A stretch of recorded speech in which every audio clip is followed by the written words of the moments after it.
Hi guys, and welcome back to my YouTube channel, and this time I would like to talk to you about something strange that happened with my Defender.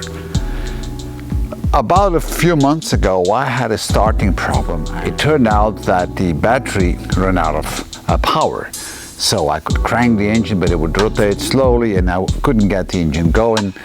Anyhow, time went by, and over the time period in between the battery going totally flat again got shorter and shorter. So if I parked the car or the Defender in the garage for a few days, I had the problem each time I wanted to crank it. So at the end I decided to change the battery and put a new one in. And the first day I took the Defender on the road with the new battery, it felt like I had so much more power. The engine sounded more smooth and the engine was so responsive. A very strange thing, because I thought it's in between my ears, you know. I mean, you don't expect that by changing a battery. So I went back home and I put my old battery back in, took the Defender back on the road, and I actually had exactly the same problem. It felt again like a loss of power, the engine running less smooth. So it's a very strange thing. So I went back home again, put the new battery in, and guess what? It felt like I had more power again. It felt like the engine was running more smooth and I had a much better responsiveness from the engine.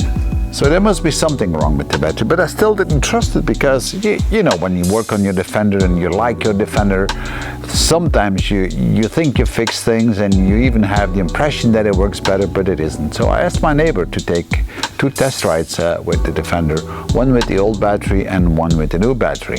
And he didn't know which battery was in. He didn't even know it was the battery. But when he came back from the second run with the new battery, he confirmed exactly my findings. It runs so much smoother, the engine sounds nice, much more power, you know, all these things, the same things I experienced. I can't explain this, so I really wonder if you guys ever had this problem or ever came across this symptom. And please let me know if you did, because it would be very interesting to see. So write down your comments if you had that problem.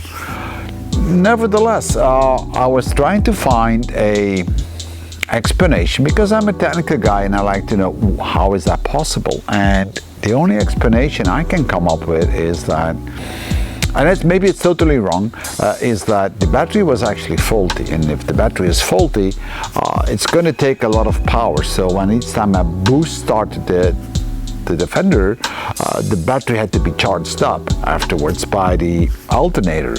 Now, that probably would have drained so much power from the alternator that it actually takes power away from the engine, because the alternator is driven by the engine, so therefore I probably have lost power that way.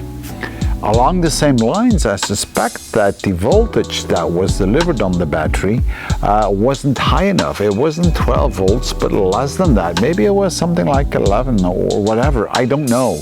I can't really tell, because I never measured it at the time. And if the battery voltage level is low, then of course the MAF and the MAP sensors, they all need the power supply. But if you're off on the voltage, then the output of the sensors will be affected. So then the ECU is getting the wrong readings for the actual situation of the car, of the engine, and then, you know, he takes the wrong decisions. Well, it takes the right decisions based on its input, but not for the exact circumstances we are in. And that could explain the roughness and the loss of power. But I'm not sure. So please, if you have any better ideas or any comments on that, let me know, because I really would like to know if that is kind of a normal reasoning or not. So keep watching, because next time I will do another video on the wiring harness replacement. Thank you for viewing.